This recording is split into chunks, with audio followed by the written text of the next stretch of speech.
students who are engaged do better. So individually they get better grades, they get better outcomes. Institutionally we have higher retention, lower attrition, those kind of measures. And increasingly what's starting to happen in some countries around the world is that engagement is actually being used as a measure of quality of the institution. Definitions of student engagement are incredibly important because it's a word that we tend to use as if we all know what it means. Yes, we want our students to be engaged, but we need to actually pull that apart. I come from a psychology background, so the definition of engagement that I use is a multi-dimensional construct. It's the student's emotional, behavioural and cognitive connection to their learning, their course, their content. And of course, it's really important that we do understand what engages students and equally what disengages students, because that happens. I think that what the framework in the paper shows is that it is a multitude of factors, like so many things. I have divided them in the framework into student factors and institutional factors. So in the student category, you've got their background, their skills, their experiences, their motivations, their personality. These all influence their engagement. Institutionally, the curriculum, the staff, the assessment tasks, they influence engagement. But most importantly, these things interact.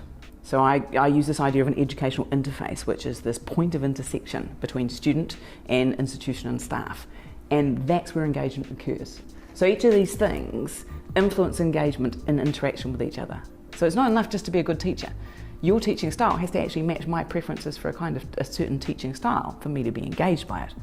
Which is why you might be a great teacher for some people, but actually another student might not find you particularly engaging at all.